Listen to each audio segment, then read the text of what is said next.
2.0. What was the radical feature that came in C# 2.0? Generics. Generics, right? Can you imagine writing a program today without generics? Probably not. It turns out that once generics came on, became available in C# 2.0, we changed the way we program. In fact, if we have the keyword object in our code, we should start to question, really? Could I make this a generic? And if we saw a code that had an object in it, we would start to question, do I need object here or could I change it to be generic? It kind of had a code smell. It doesn't mean you never use object, but it makes you question if you've got an object in there. In fact, the entire namespace of system.collections was essentially deprecated. Not literally, but experientially in terms of utilization, it was essentially deprecated. Okay, now we go to C# 3. What was the big feature in C# 3? Anonymous types. Link, right? You're right. Anonymous types was a big part of that, but the key feature was anonymous types was part of what was enabling link. And I would argue again that we program differently today because we have link. In fact, many of us like C# because it has link and don't like, pick another language that doesn't have link, right? It is truly a radical feature. And I would suggest that unless you're in this nirvana world that never uses collections, you always program with link, right? It's an inherent part of the way you program. So it radically changed what we did. Now we get to C# 4. What was the feature added to C# 4? Was it? Yeah, that's a framework feature, and I don't think it actually came into the one after that. C#5. C#. Clearly, everybody is using this on a daily basis. It radically changed the way you program. Nope. That didn't happen until 5. Have you guys heard the word dynamic? Right? What? Dynamic was what came out in C# 4.0. And what's interesting about that is it only matters to people who need it. And if you don't need it, you pretty much never use it, you don't care about it. But what dynamic did was it said, hey, trust me, I'm a programmer, and I like the fact that C# is strongly typed, but I'd like to do scripting. Right? That's essentially what dynamic did. It said, hey, I'm going to go code whatever I like, don't check my method names, don't check my case, don't check my data types, just use dynamic and I can do whatever I like. Trust me, I'm a programmer. Now, at runtime we're going to check, but until then, do whatever you like, there's no compile time check. It's like programming in JavaScript. It's a great world, right? Okay, so we go to C# 5. What's in C# 5? Async, right? Now it turns out async changed the way you program if you did a lot of async type stuff. Do a lot of web programming, for example. You're probably going to code differently because you have async and await, because now you can go ahead and write procedurally in a way that actually executes asynchronously. That is a significant change from what you had to do before. We sort of programmed with events and you waited for the event to come back. It was hard to read because you sort of programmed in reverse order of how to actually execute it. But now with async await, we can program procedurally and have it execute asynchronously. So that's what happened with C# 5. Okay, C# 6. String interpolation. String interpolation, yeah, I would again argue. With string interpolation, you now program your strings differently almost across the board unless you need to do localization. Right? You now go ahead and inline write a variable name or even write a short expressional function inside your code because string interpolation is far more readable. And it saves from having to do string.format. And if you write string.format today, the question you should be asking is, hey, do I need localization? If the answer is no, then you'd be like, what the heck, I should just use string interpolation because it's easier to read and easier to process. Okay, yes? Name of. Why use the heck out of name of? You lose the heck. Okay, so another feature that came in C# 6 is name of. What was so important about name of? It allows refactoring to propagate into messages. So it turns out name of is a really important feature if in one particular scenario. The names and the names that you use within your C# syntax are actually going to be visible in some way, either into your log messages or to the user.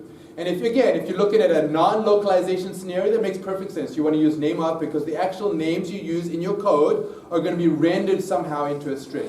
And the feature you'd mentioned is it's very important if you want to do refactoring, because when you refactor and change a name, it will be percolated through by the IDE to all the other places. And even if you aren't using an IDE that allows that percolation to happen, it will let you know, hey, you changed a name, but it hasn't been updated in all these other places. So I agree. Especially, it turns out, for things like an exception.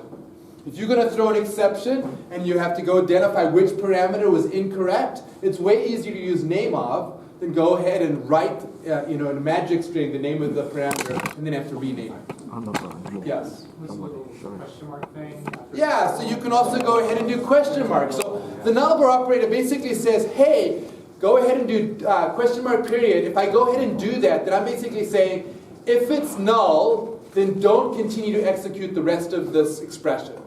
And that was a very useful function, a way of sort of short-circuiting the fact that you might have null. Great feature. Yeah, a great feature. I agree. Now, both of those, I think, in combination, we sort of say we program differently in C#6 because we have new language features. C#7 is kind of the same way. It's about taking idiosyncrasies and making it better in the world of those idiosyncrasies. But it's not LINQ, and it's not generics, and so we sort of start to see the amount of change happen start to reduce a little bit. And I think if you look at C#6 and C#7, the focus is on let's remove the idiosyncrasies. Let's start to do stuff a little more easily. Another one that came out of C#6 is the ability to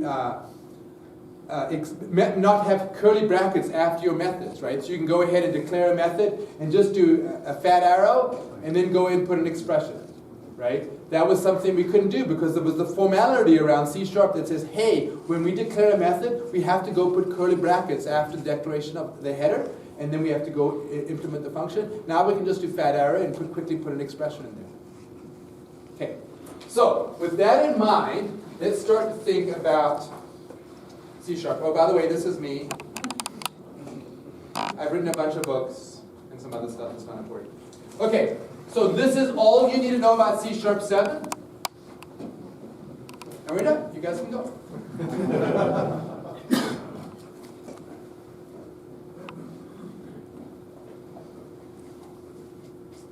Okay, start out. Let's imagine, hypothetically speaking, you want to have the path invoke class. And I know you guys have always wanted this. I actually plan on submitting this to .NET Core because it's not in there yet. And since .NET Core is open source, I figured we should add this class. So this class, path info, has directory name, file name, and extension. Okay, fairly standard. You can all imagine you want this. It's clearly a great class. I don't know why Microsoft didn't put it in C# 1.0, but they didn't.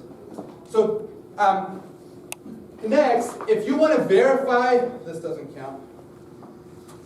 If you want to verify that you are in C#7, there's two features here that I demonstrate. What are the two features?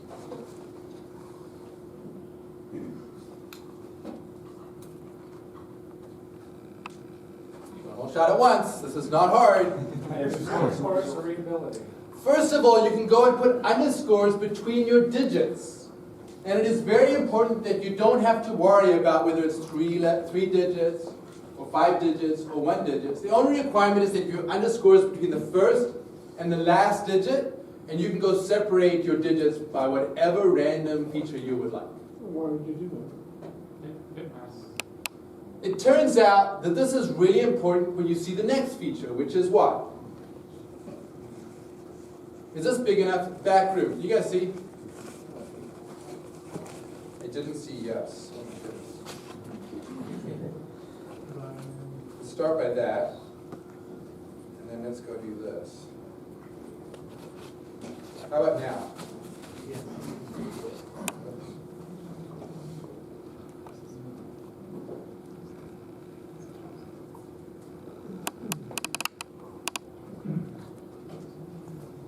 Okay. I heard somebody say it. Binary.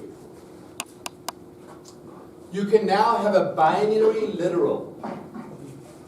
Okay, and that's your binary literal. which turns out if you're going to go and have, represent, 1056, binary literals could get kind of long. You might want to separate the digits. Okay, so you now have the ability to express binary digits, and it turns out if you haven't memorized them all, you can do something like 1, comma, etc. You can go all the way up. Eventually you're going to get to 32 or 64 or 128. You're going to forget what the next number is. I mean, I probably had the first 15 memorized, but after that I don't remember. But now with binary literals, you can just go ahead and put the 0 and the 1. You can go ahead and string them out as far as you like. Yes, finally, C# has arrived.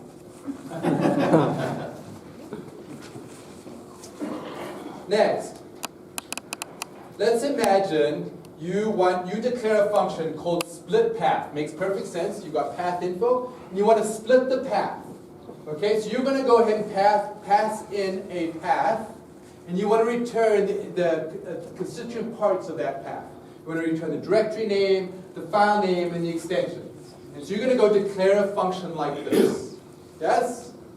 And most likely, when somebody goes ahead and uses this very useful function, which you guys have all desperately wanted, when they go use the function, they have to go ahead and do this. But what probably happens is you write it like this. You write path info split, and then you go ahead and do out directory name, and you get a compiler, and you go, oh stink, I forgot to declare the variable.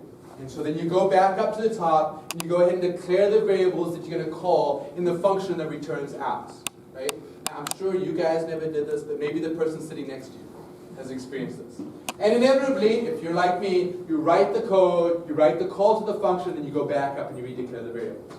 Now with C#7, we can go ahead and declare them inline, on the fly. We can just go in and put the data type that we want, and we're done.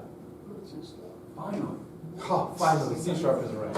Yes. So the scope is at the... Great question. What is the scope? So my question to you is, what do you want the scope to be? Anything from there down looks like it's... Well, C# isn't really particular to downage, but yes. Yeah, I mean, clearly it has to be set. Within the block. It's within the block. That's exactly right. That's exactly right. Okay. What if you had an if, like one of the try? Then it would appear within the if statement, but not outside the if statement. It's within the block, right? So if you have the conditional, then it's going to be within that if statement, but not outside. Great question. But if you declare, though, a variable with the same name is going to be masked by this one. You will get a warning if you go ahead and do that. Good question. Just like if you have a field and you go ahead and reuse it, it's gonna target it. Aside from like being able to do that and not having to refactor the top of your signature with them, it seems that might have some downsides to it. Okay, talk to me. What are the downsides?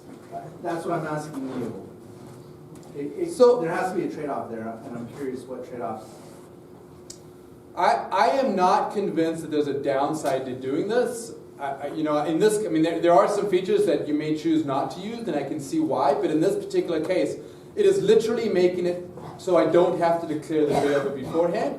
And inevitably, the way we code is we call the function, we discover we don't have the variable, we go back up to declare it, and now we can just declare it in line. I'm not aware of a drawback. I think maybe the idea is that the drawback is like having the out as part of the signature to begin with might not be the best design, and I think that you're talking more from the perspective of if that is the API, then this is okay. So the statement made now is, hey, it's just a bad signature in the first place. So you may make it easier to call because now I can declare it in line as I'm going ahead invoking the function, but really I shouldn't have a declaration of a function with 3 outs anyway. Yes, is that what I'm I hearing? think that's what might be what he... Is that what I'm hearing? I'm just thinking about maybe the second person to come to get this code now has to go through the entire body of the method to see what are all of the outs in here rather than being able to go to the top and cache it. Yeah, but it depends on where you're typically doing this anyway. You're not normally declaring your variables in a global scope. You're doing it within the scope of your method. And I don't typically, even ReSharper these days tells you declare your variable closer to its initial use. That's its initial use. At the back. Yeah, that's, to me, what they're talking about is the throwback to C days when you had to declare all your variables at the top. Yeah, The idea that you should declare variables by themselves at the top of the method is crazy. I don't want to say it's crazy because it turns out people really liked that feature about 10 years ago, but no, more than that. So the point that you're making, so there's a general message here. As C# programmers, we tend to really like the discipline of C#. And we tend to lean towards doing things the right way, and there's sort of a kosherness to programming in C# that we've tended to adopt. What you're going to see with C# 7 that is really interesting and curious is we're starting to see a relaxation of the rules. And that's kind of going to make us a little bit uncomfortable at times. Is that okay? Is that not okay? You know, what do we want to do? And in this particular case, the typical usage of invocation of a function that returns out parameters is to go ahead and declare the out parameters, invoke the function, get the data back, and then work. That's like a 99% of the case. I can't think of any code that I wrote where I went ahead and used a field, for example, in my out invocation. Right? That would just be a very weird. I declare the variable, and then I call it, and now it's giving me the ability to declare that variable in line. Are we getting away from, hey, I'm declaring all the variables up top? I think that's a stylistic thing. I don't think I'd make it a programming guideline. I mean, in a world today where I wouldn't say it's silly at all. I would say you're welcome to declare your variables up front if you prefer to do that. You're also welcome to declare where you use them. All of those are personal preference. They're not coding guidelines. Yes? Those three output variables that you declare, if they persist only in the body of the function, what if you need those variables outside the body of the function? Would you have to declare variables in the function header? So the scoping rules of variables have not changed whatsoever. So just like, literally you can think of the compiler doing a transformation for you of declaring those variables first and then invoking the function. So if you've decided, hey, I'd like to use them outside of this call, then you need to go declare them at the scope that you want to use them and not declare them in line. It turns out, for the vast majority of cases, when we go and invoke a function that returns out parameters, we're not going to go ahead and pass fields or something like that. The scope is very much like a try-parse scenario. It's not broader than that. But turns out your question is really interesting to the next example I'm going to look at. So I'm going to defer to the next example. Great leader. Okay. So taking that fantastic function, the split path function, you'll notice in this case I've got something different. This is from Python. Return multiple values. That is exactly right. I am now returning multiple values. Without a tuple. I didn't say anything about tuples. I just said I was returning in multiple values, and I didn't say I wasn't without a tuple. In fact, it is with a tuple. I like to say tuple, but you can pronounce it tuple if you like. So what we're actually doing in this case is we're saying, hey, let's pass in the path, and let's go ahead and return the constituent parts of the path as a single return. Well, not as a single return, as a return. So I no longer need to invoke it without. Okay? So I would do something like this.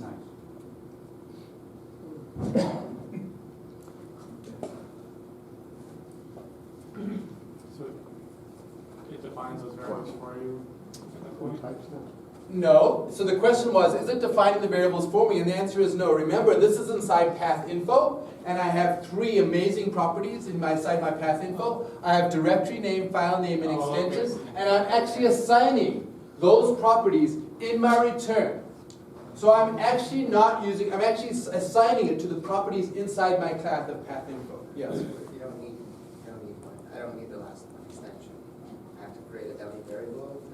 So the question was, could I do without the extension? The answer is yes. Okay, what about the middle one? No, you need to identify. Can I declare the local variables in the same statement? The question is, can I declare the local variables in the same statement? The answer is absolutely. In fact, as we will see, you can declare them in a number of different ways. I won't be able to do it in one sentence, so I have to show them to you. But yes, you can declare them in the same statement as you do to invoke the path. So, given that syntax, you will notice that I can now take the parameters that came in as the individual constituent parts, and I can assign them all in one statement.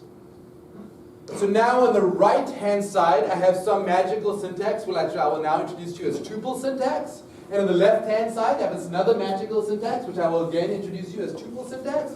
And I can go assign those all at once. And I can now finally assign multiple variables to multiple variables in a single statement. So you can just swap X, Y, with Y. Yes, exactly. You can swap X and Y if you would so choose to do. This looks like a great way to not have maintainable code. So, one of the most important things I have, so the comment was, this is a great way to write non-maintainable code.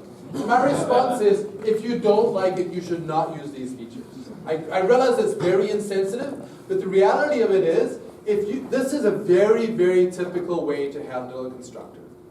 I would guess that 99% of the time, we're writing constructors like this. You could argue, hey, I should have 3 lines here, and I separately go ahead and assign them individually, and you would be absolutely free to do that. Might actually run faster. No, there's no difference in execution speed. I'm just noticing in the IL, there's a value tuple that's getting declared. Yes, we'll talk about that. Yes. You need to be careful of.